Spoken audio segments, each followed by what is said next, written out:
Hola chicos, buenos días. Bienvenidos a su clase de criminología psicológica. Sí, estamos juntos de nuevo, solo que esta vez en este primer sábado no voy a poder estar con ustedes de manera presencial, así que les voy a dejar este video para que lo podamos ver durante clase y no perdamos información importante para poder iniciar este curso, ¿vale? Eh, Criminología psicológica es la continuación de la materia anterior que vimos en quinto semestre. Y como ya les había contado, estas materias están vinculadas en qué sentido. La primera parte, recuerden que lo que hacíamos era un poco identificar las causas, ¿no? Que era principalmente la definición de la materia. Identificar las causas normales o patológicas del por qué el sujeto comete lo que comete, ¿no? En el caso de los delitos, de la delincuencia y además de las conductas antisociales, principalmente de las conductas ilícitas. Esta segunda parte está muy interesante porque entonces si ya estudiamos el por qué, trataríamos como de entender el por qué. Ahora lo que viene es qué pasa cuando ya el sujeto es aprendido, ya el sujeto lleva un proceso, ya el sujeto ha sido sentenciado y entonces es llevado a la privación de su libertad. En este primer momento lo que vamos a estudiar justo es cómo ahora un sujeto que ya cometió un delito y ya fue sentenciado, cómo responde dentro de una institución penitenciaria. Eso es lo padre de esta segunda parte, como la secuencia. Ya entendimos un poco la psicología del criminal, la psicología del delincuente, ahora vamos a entender la psicología del sujeto dentro de una institución penitenciaria. Para lo cual nosotros vamos a estudiar con un libro que también es de la misma autora del curso anterior, Hilda Marchiori. En este caso el libro se llama El estudio del delincuente. Está más enfocada en el tratamiento penitenciario. También es de Hilda Marchiori, les repito, pero esta vez lo que hace Hilda Marchiori es estudiar desde dentro a la personalidad del delincuente cuando ya se encuentra privado de la libertad. Y entonces el primer capítulo, bueno, les informo, antes de iniciar, porque parece que inició un poco rápido, les informo que todo lo que necesiten respecto a formas de evaluación, porcentajes de cada uno de los elementos que yo evalúo, están en plataforma, están en la información, junto con los objetivos, junto con el temario, junto con los métodos de evaluación, junto con la bibliografía. Todo esto ya se encuentra cargado en su plataforma, así que ya lo pueden consultar desde este momento. De hecho, desde la semana, durante el transcurso de la semana ya estaba listo. Y también en este momento, bueno, más bien en este caso, me di la tarea de subir ya las lecturas que nosotros vamos a consultar. Este libro que les estoy hablando se llama El estudio del delincuente. Si quieren, pueden ponerle pausa al video y bajar a la biblioteca si es que se encuentran en alguno de los pisos superiores, o ir a la biblioteca y solicitar el préstamo de este libro, El estudio del delincuente de Hilda Marchiori, Tratamiento penitenciario. Sin embargo, si ustedes tienen acceso a internet y tienen acceso a la plataforma, pueden descargarlo desde la plataforma en el apartado de documentos. En documentos, en lecturas, se encuentra ahí El estudio del delincuente de Hilda Marchiori. Si necesitan un tiempo para descargarlo y un tiempo para ir a pedir el libro prestado a la biblioteca, tómenselo por favor, pónganle pausa al video y regresen en el momento en el que se encuentren listos. ¿Va? Ok. Ya con libro en mano, ya sea digital o físico, entonces vamos a dar paso al capítulo 1, el ingreso a la institución penitenciaria. Confío en que me están siguiendo con el texto, ¿sale? Entonces yo estaré trabajando con el texto y supongo que ustedes también lo estarán haciendo. En caso de que no tengan el texto físico ni digital, júntense con algún compañero que lo tenga. En caso de que no lo estén haciendo, entonces registren las anotaciones que les parezcan más importantes. El punto no es que tengas el libro o no, el punto es que vayas siguiendo la clase y a algunos les parece más fácil siguiéndola con el celular, el libro, y a algunos les parecerá también fácil siguiéndolas con el libro o no lo necesitan, ¿sale? El punto es que puede servirte de apoyo. Bueno, lo dice el Damagiori, sí, el ingreso a la institución penitenciaria. ¿Qué pasa entonces cuando el sujeto ya se ha aprendido? Y esto ustedes seguramente ya lo han trabajado en sus materias de derecho. Todo este proceso que se sigue para poder llegar a un punto final que sería la sentencia, ¿sí? Ustedes son ya conocedores de todo este proceso, no lo voy a repetir porque para eso están sus materias de derecho, pero bueno, el punto final sería que en la sentencia los sujetos ya estarían, digamos, en el proceso de la privación, ya llevaron una privación de la libertad previa o lo vivieron fuera, dependiendo de la situación en la que sus abogados los hayan tramitado, y del delito y de todas estas configuraciones que se manejan en el ámbito de lo legal. Pero bueno, dice el de Marchiori que es evidente que una de las mayores situaciones de estrés, desde el punto de vista existencial, es la pérdida de la libertad. El encierro, la incomunicación con el núcleo familiar y con la comunidad, el cambio radical de modo de vida, de relaciones interpersonales, las limitaciones psicomotrices, las limitaciones culturales y especialmente la percepción existencial del tiempo generan una situación estresante. Y es importante que tú como criminólogo lo tengas claro porque precisamente se va a hablar de un tratamiento penitenciario. Si no tienes claro cómo está viviendo la persona de manera psicológica, este impacto, este cambio, con todos estos factores que nos está mencionando el Marchiori, entonces es muy poco probable que tú puedas elaborar un tratamiento penitenciario idóneo. ¿Sale? No solo se trata de reinsertarlo en la sociedad, sí, por supuesto, es una de las bases importantes de la criminología, pero previo a la reinserción, se trata de entender cómo llega y quién es el que llega. Sí, que es un poco lo que ya hemos trabajado con el diagnóstico y el tratamiento, ¿se acuerdan? ¿Quién es el que llega? ¿Cómo llega? ¿Y qué vamos a hacer con él? Bueno, antes de qué vamos a hacer con él, hay que ver cómo llega. Y entonces hay que trabajar con, de nuevo, el término diagnóstico, que viene un poco más abajo. Pero bueno, previo al diagnóstico dice, tome en cuenta entonces lo importante. Lo más terrible para una persona es que lo priven de su libertad. Y no necesariamente tenemos que experimentar una privación de la libertad en una situación penitenciaria para poderlo conocer, para poderlo confirmar. Piénsalo así, los momentos en los que no te han dejado salir, los momentos en los que no has hecho esto que tú has querido, porque libertad no es solo libertad física, ¿sale?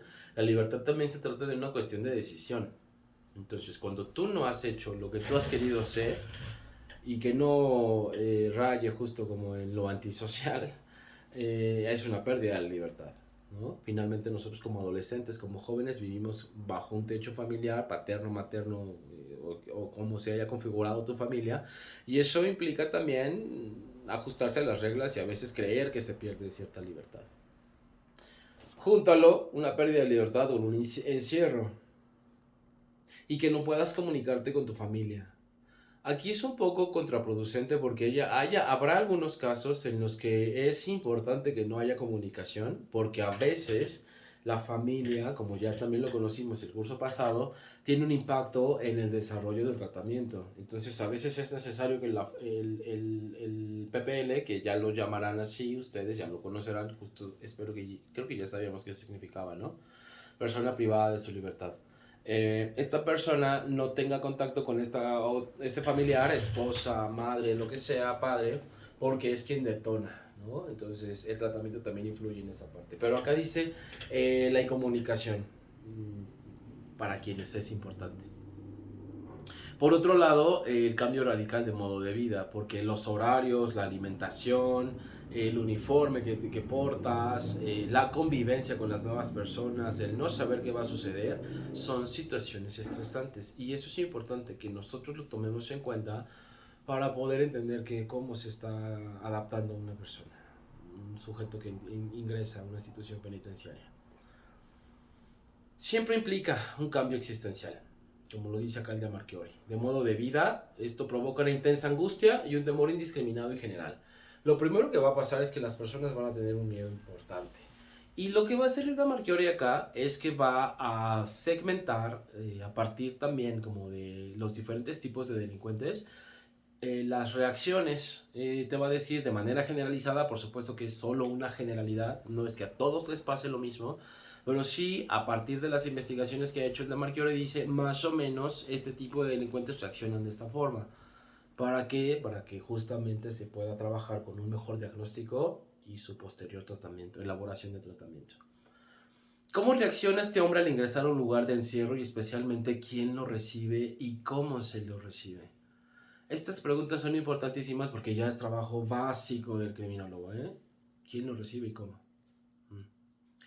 De este momento, a nuestro criterio clave del tratamiento penitenciario, dependerá en gran parte del futuro del individuo, como lo acabamos de decir, ¿no? Su recuperación, su respeto y esencialmente su salud física como mental. Eh, pues sí, ¿cómo creen que sea un impacto en su salud física? Váyanselo planteando, ¿no? Digo, no tenemos la interacción para que me contesten, pero la idea sería, bueno, pues a lo mejor una persona podría dejar de comer, podría perder el apetito, podría perder también la capacidad del sueño, presentar trastornos de sueño, que ustedes ya son expertos en esta parte de los trastornos y entonces sabrían que hay alteraciones de sueño. Eh, en el ámbito de la salud también podría ser con sujeto de tener ciertas enfermedades gastrointestinales, alguna enfermedad que se le complique la recuperación por la misma situación de estrés, porque ustedes saben que una salud física también influye o depende de la situación estresante en la que el sujeto se presenta. En el ámbito de lo mental, bueno, pues ya como igual expertos en psicopatología 1 y 2, psicopatología 1 y 2, repito por lo que se escuchó en la moto, puede tener un impacto, ¿sí? Un estrés significativo. ¿Qué mejor ejemplo que la pandemia, ¿no? Sabemos que mucha gente que estuvo bajo estos momentos de estrés, que se parecían mucho, fíjense, lo voy a repetir, pérdida de la libertad, encierro, incomunicación con el núcleo familiar, cambio radical de modo de vida, de relaciones interpersonales, limitaciones psicomotrices, limitaciones culturales y la percepción existencial del tiempo. Parece que entonces de alguna manera nosotros estuvimos privados de nuestra libertad por una cuestión de confinamiento. Entonces, de alguna manera u otra tú ya lo experimentaste y eso te ayudará a generar una mejor empatía para poder elaborar un mejor diagnóstico y otra vez su recuperación, como lo dice el de Marchiori, que nosotros lo conocemos como tratamiento. Es un momento vivencial de enorme trascendencia porque de este presente que constituye el ingreso del individuo a la cárcel, a la institución penitenciaria, estará su futuro. Otra vez trabajando con la parte del tratamiento. Significa la comprensión y captación de la problemática de cada individuo en particular, teniendo en consideración su historia personal y familiar. Ya también lo trabajamos con diagnósticos. Si te fijas, es la consolidación de la clase anterior, de la materia anterior, perdón. ¿Para qué conociste al delincuente? Pues aquí está la respuesta. Una cosa es conocerlo y saber por qué hizo lo que hizo, y otra entonces es qué vamos a hacer con él, quién es ese sujeto y qué vamos a hacer con él. Entonces, entender, comprender y captar la problemática de cada sujeto es tener en consideración la historia familiar, la historia personal, para poderlo integrar de manera más esperada, más natural, en un lugar en donde pues tendrá que cumplir una condena. Desde una perspectiva institucional, el ingreso del individuo que ha cometido un delito implica asumir la responsabilidad del tratamiento. Cada hombre es único, particular, diferente a los demás. Cada persona reacciona de una manera distinta, de una manera propia, basado en su desarrollo y en sus experiencias. Estoy repitiendo lo mismo, espero que les esté quedando claro. Solo es una repetición con diferentes formas de presentarlo, pero Hilda Marchiori es muy particular en esta forma. Te lo repite y te lo dice varias veces como para que te quede claro. El hombre que ingresa a una institución penitenciaria puede ser un anciano, puede ser un joven, puede ser un menor, que permanecen en las cárceles esperando qué onda con su situación legal, en muchos casos, y en otros casos pues ya fueron sentenciados. Pero también puede ser, fíjate, un profesional, un campesino, un obrero, un reincidente, un hombre inteligente, un trabajador o una persona que ha rechazado el trabajo, un hombre con limitaciones intelectuales, un débil mental, un hombre impedido físicamente. También puede ser una mujer, porque en la mayoría de los países la mujer ingresa a cárceles de hombres, no hay distinción. Entonces fíjate lo interesante, porque aquí estamos consolidando el conocimiento de 3 materias: psicología del desarrollo humano 1 y 2, psicopatología 1 y 2, psicología criminológica y criminología psicológica. O sea, 3 materias en el sentido de que van dobles, ¿no? ¿Por qué? Porque fíjate, un hombre, un anciano, un menor, una mujer, ¿sale? Pero también un débil mental, un inteligente, un campesino, todo eso es psicología del desarrollo. Una persona con algún trastorno mental, psicopatología. Entonces también puede ser un reincidente, un sujeto que ya ha delinquido anteriormente. Psicología criminológica. Todo esto te ayuda a poder consolidar, repito, o de otra forma más metafórica, a ponerle estas, como siempre te decía en clase, a ponerle estas partes al rompecabezas, ¿no? Si te fijas, ahora vas teniendo más partes de este rompecabezas que va teniendo más forma. Entre mayor información tú tengas, mayor conocimiento tengas, es más probable que seas no más inteligente, no más popular. Eso está padre, pero no nos interesa. Lo que nos interesa es que tú tengas el conocimiento para que puedas elaborar mejores tratamientos y puedas ser más certero en tus diagnósticos criminológicos. Ojo, estoy hablando de diagnósticos criminológicos. Bueno, observamos que en la relación interno-delincuente-institución penitenciaria se plantean dos situaciones claves, el ingreso y el egreso.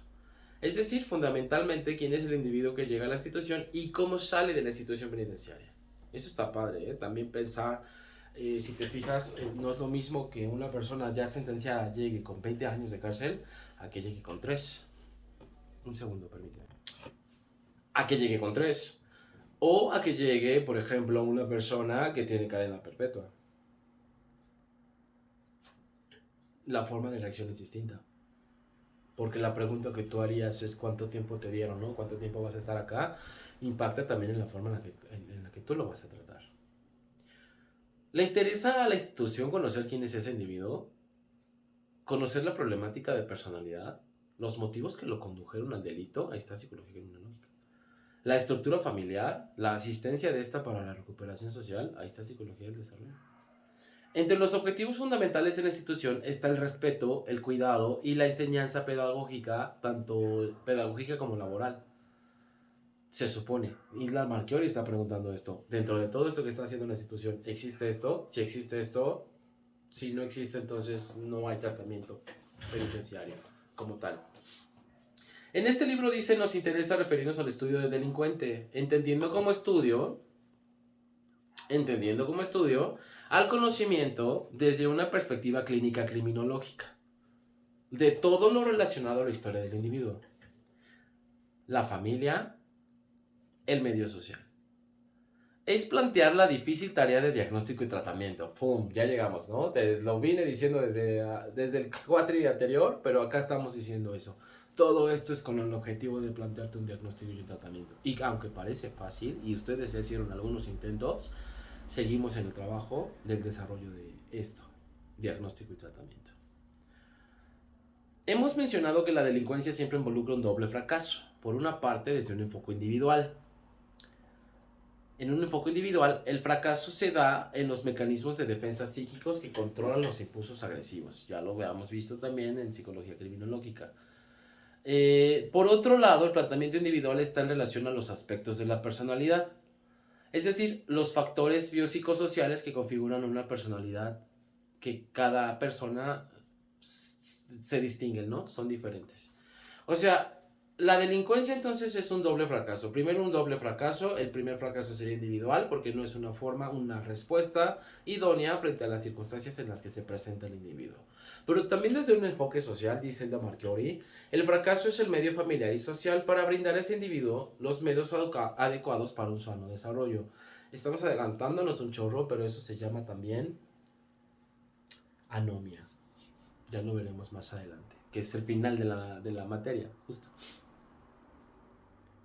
Si se fijan, es lo mismo que estábamos platicando, lo que nos planteábamos el cuatri pasado. La sociedad enferma al delincuente o el delincuente es resultado de una enfermedad propia y que la sociedad solamente es víctima, ¿no? Podríamos decir entonces que el delincuente es un victimario, es una víctima, y entonces ¿quién sería la enfermedad o el síntoma? Ya lo habíamos platicado, ¿se acuerdan? Espero que lo recuerden y si no, consulten sus apuntes. Bueno, dice así Gilda Marchiori, voy a irme ya un poco más adelante, voy en la página, por si alguien está perdido, voy en la página 4 del libro o 6 del PDF. En ocasiones el libro físico cambia, pero solo son unas páginas.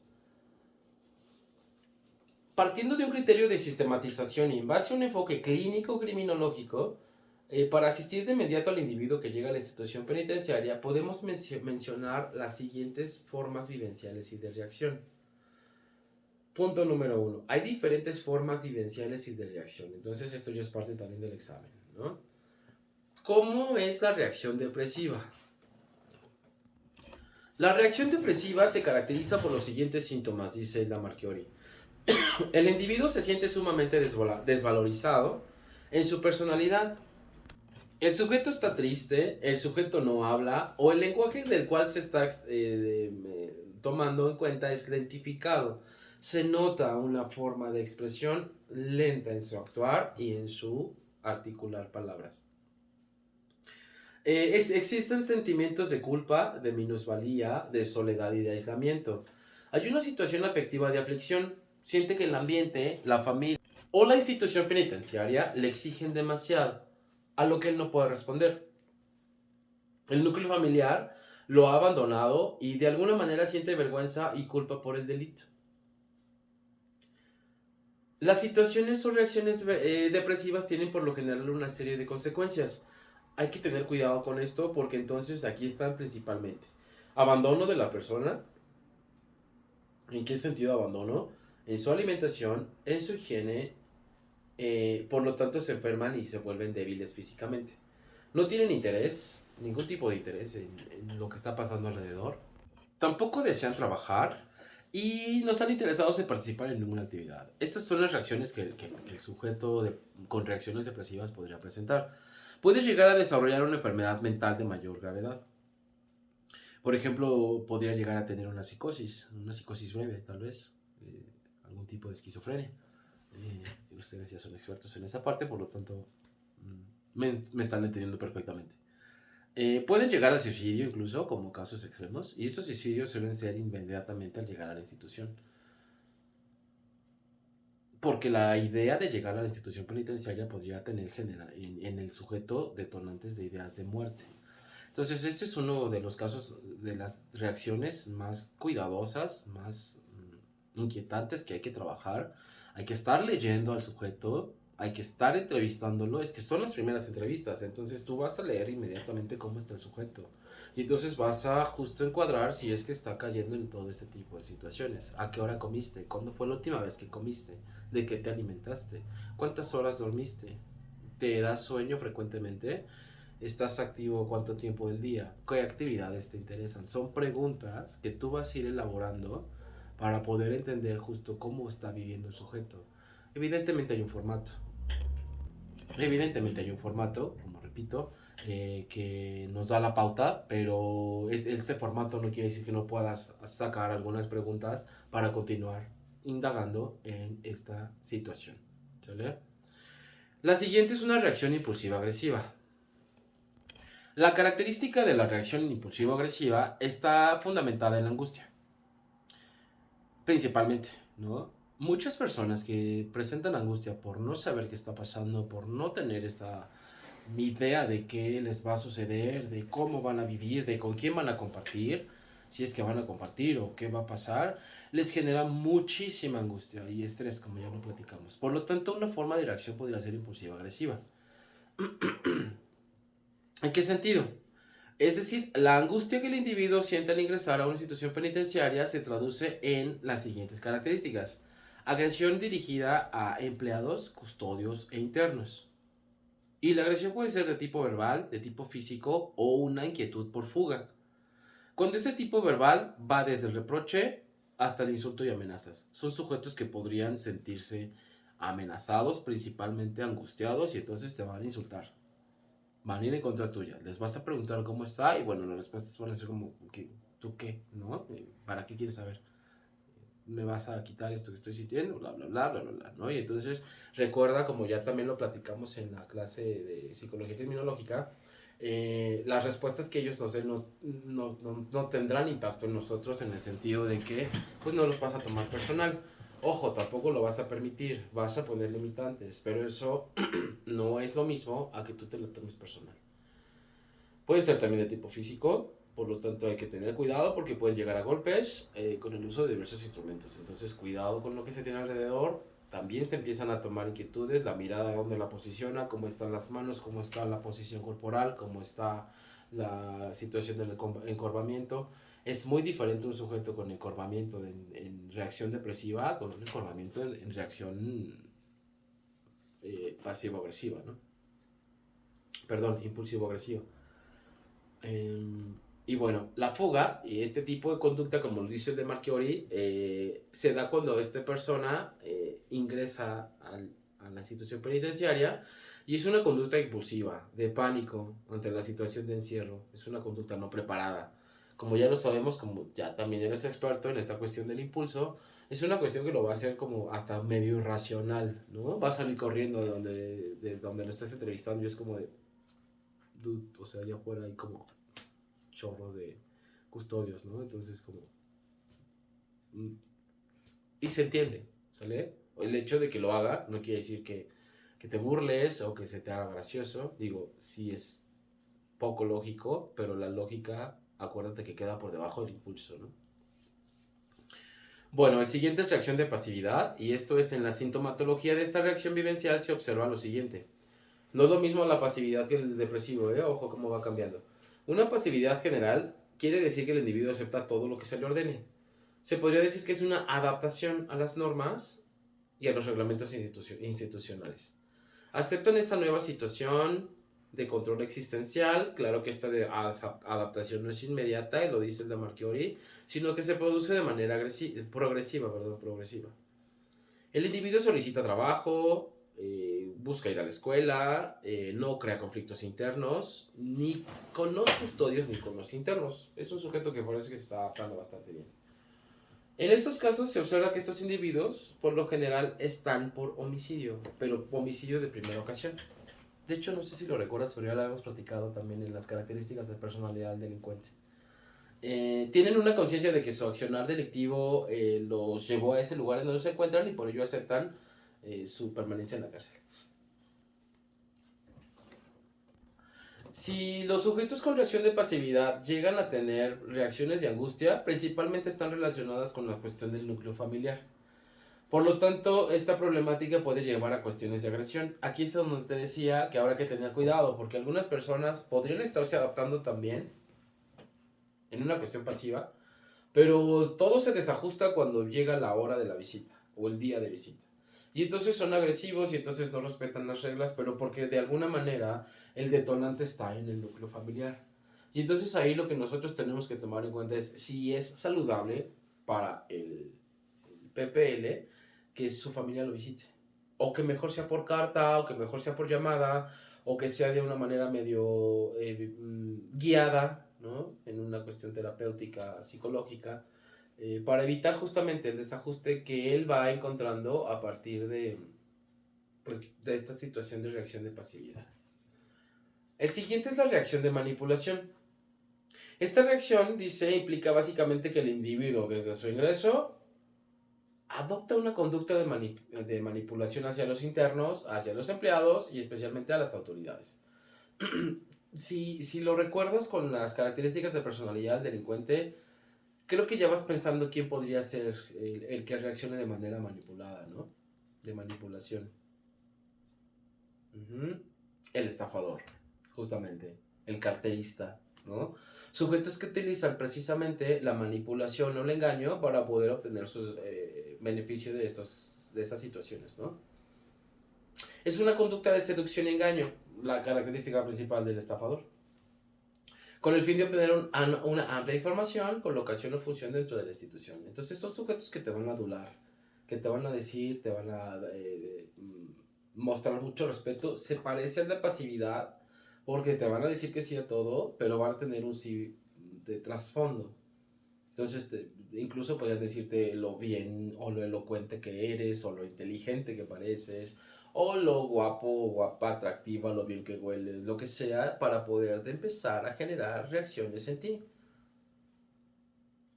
Si no se controla, lo mismo que pasa con el sujeto impulsivo-agresivo que te va a insultar y reaccionas, Este sujeto va a utilizar la seducción y te va a decir, oiga, qué bien se ve con lentes, ¿no? Y tú como, ay, nadie me había dicho y siempre pensé que no me gustaban los lentes y, ay, no, entonces sí me vio.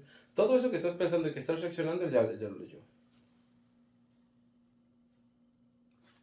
Queda de fuera la subjetividad.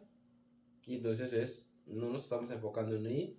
Te pido que continuemos con la entrevista. La siguiente situación que me hagas de manera personal, tendremos que dejarla acá y lo va a hacer alguien más. Y no sabemos quién venga y cuánto tiempo tarde. Entonces, centrémonos en lo que está en los documentos. No hay reacción. Porque en cuanto enganches, ay, no, pero yo soy más inteligente y por supuesto que le voy a sacar información a partir de lo que... No, no juegues a eso. No se sabe. Es probable que sí seas más inteligente, pero no se trata de jugar ni de demostrar quién es más inteligente. Cuando ya estás tratando de demostrar eso, ya caíste en el juego. ¿Va? La conducta de engaño es especial con los empleados, técnicos y autoridades para conseguir un beneficio de tipo económico o de posición. Con que sepa algo de alguno de los sujetos, eso lo va a utilizar como medio de manipulación. Es un individuo inteligente, con un alto nivel cultural, que fácilmente consigue trabajo en las áreas administrativas. Suele ser de los pocos internos en trabajar en oficina o archivos de la institución. Por beneficio propio, porque archivos, información, documentación, y entonces eso lo puedo utilizar como medio para poder conocer más allá. ¿Sale? Sorprende a los demás porque a los pocos días de haber ingresado a la institución conoce perfectamente todo lo que está relacionado con los internos, los empleados y la institución. Es un sujeto que tiene elocuencia, sabe hablar bastante bien y entonces utiliza ciertos tecnicismos para impresionar a los demás, incluso a algunos custodios. Si lo pensamos desde ahí, entonces planteate también la idea de cómo se están seleccionando a los custodios. Porque si hay alguien de mayor, digamos, conocimiento personal, profesional o cultural, es muy probable que salga manipulado. Tan solo con el hecho de que te conozcas, es poco probable que alguien influya en lo que tú piensas, crees o eres, ¿no? Pero bueno, eso ya es un tema aparte. La siguiente es una reacción de oposición. Y esta reacción de oposición es un ingreso en la que el individuo manifiesta sistemáticamente estar en oposición, de lo que sea. Siéntate, no quiero. Párate, tampoco quiero. Quédate ahí, tampoco quiero. Bueno, entonces, ¿qué quieres? No quiero. Está molesto, adopta un comportamiento rebelde frente a las autoridades, a todos los demás, técnicos, residentes, custodios. El rechazo y oposición lo hace al examen médico, a lo psicológico, a lo educativo, a lo que tú estés haciendo. Rechazan alimentarse, rechazan el dormitorio. Es todo un rechazo total, pero es una respuesta. Si tú la ves como, dude, ¿qué onda? O sea, nada, pues ahí déjalo que se muera, ¿no? Finalmente, ¿a qué va a estar? Recuerda que son formas de reacción al ingreso y que estas formas de reacción también tienen una temporalidad. Acaba esta forma para dar paso a la siguiente, que sería en general para todos una inquietud por adaptarse. Para algunos será de mayor facilidad como el de pasividad, para otros será más complicado como el de oposición. Pero finalmente recuerda que el ser humano, psicología del desarrollo, buscará siempre la adaptación al medio. ¿Sale? Existen fuerzas tendencias de autodestrucción que se manifiestan a través del tatuaje, marcas o heridas que se realiza. Es decir, ahí mismo podría él hacerse algún tipo de daño porque está en contra. ¿Sí? Cometer repetidas y compulsivas conductas de robo dentro de la institución, especialmente a los internos, porque no está de acuerdo con lo que se le da a los otros y entonces, bla, bla, bla. ¿Cómo se trabaja con este sujeto? Pues de alguna manera hay que tener mucho tacto, mucha paciencia en general con todas las reacciones, pero de aquí es una forma en la que no caigas tampoco, ¿no? Si no caíste en la seducción, si no caíste en la provocación, entonces tampoco caes en la desesperación.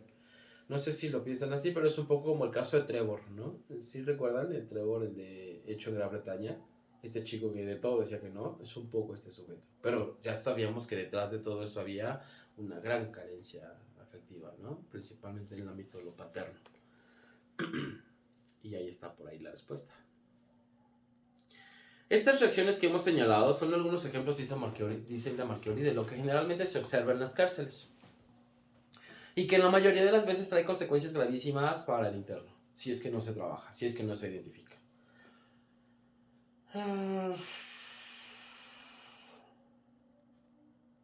Algo bien importante que también dice acá es, con demasiada frecuencia se llega a caer en el error de que es importante considerar como eficaz el tratamiento cuando ya hay una adaptación, ¿sale? Una cosa es que se adapte progresivamente, paulatinamente a una situación de vida la cual cambió de manera drástica, a que se obligue porque no hay de otra. Tampoco se trata, ojo, no estamos diciendo que se les va a tratar de lo más lindo posible y se les va a hablar súper bonito para que no se traumen. Esa es otra postura que luego algunas personas tienen como de, ya hicieron lo que hicieron y todavía se les va a hablar bonito, se les va a tratar bien. Pues justamente porque nunca se les ha tratado así, respondieron como respondieron. Entonces, si no haces el cambio tú, por supuesto que ellos tampoco van a tener ninguna posibilidad de ver algo distinto. Es la repetición. Y el ser humano tiende a repetir.